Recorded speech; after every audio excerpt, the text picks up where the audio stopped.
muraho neza, turabakunda nkeka ko namwe mudukunda, nimudukande subscribe. M23 yabyukiye mu mirwano na FARDC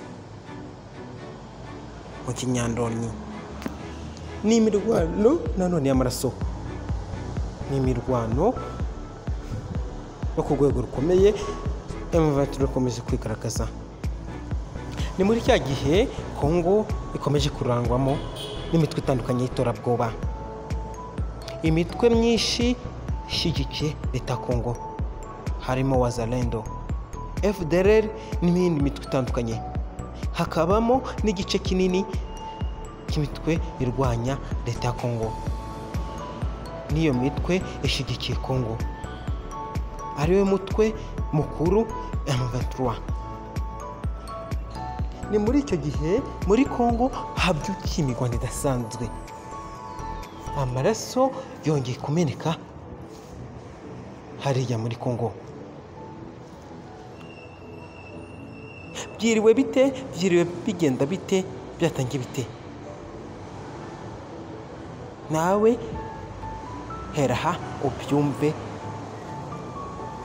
wumva amahano akomeje kubera muri Repubulika Iharanira Demokarasi ya Kongo.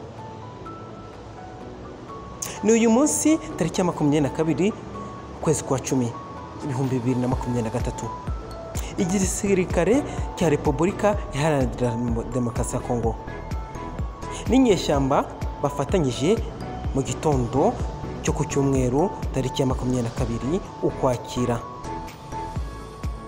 zagabye igitero ku nyeshyamba za M23 mu Kinyandonyi. Nyuma yaho izi zagaruriye umujyi wa Kinshanga kuri uyu wa gatandatu ushize, nk'uko umuvugizi wa M23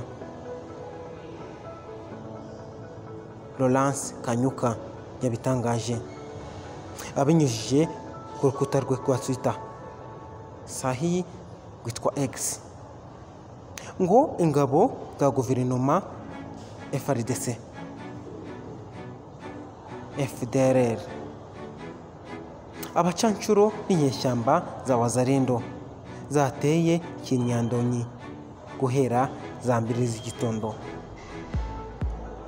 Yakomeje agira ati M23 iri kwirwanaho kinyamwuga kandi irarinda abaturage b'abasivili bibasiwe.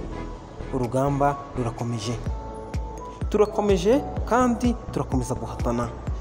M23 ntikomeje gucika intege cyangwa gusubira inyuma ku rugamba. Turakora ibishoboka twirwaneho, turinde n'abasivile. Wani Laurence, umuvugizi wa M23. Iyi mirwano iravugwa mu gihe kuri uyu wa gatandatu ushize umutwe wa M23 wigaruriye umujyi wa Kichanga muri teritwari ya Masisi muri Kivu y'Amajyaruguru ho mu burasirazuba bwa Kongo.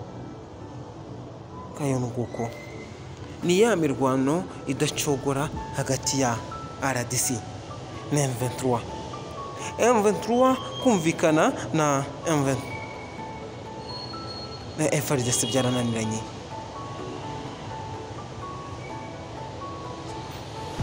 Tshisekedi nawe guhuza imitwe yitwaje intwaro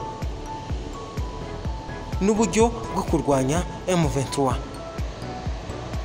Sinibaza nimba ari bwo buryo buzaba bwo gukemura ibibazo. Ngayo nguko nibyiriwe bibera muri Kongo. Ni amaraso yamenekaga nk'uko bisanzwe, ni intambara idasanzwe. Ni muri cya gihe muri Kongo nta gahenge, ibitero binini n'ibudutero shuma birakomeje hirya no hino muri Kongo. Ni Ibirori TV, turabakunda. Niba udukunda dukandire subscribe.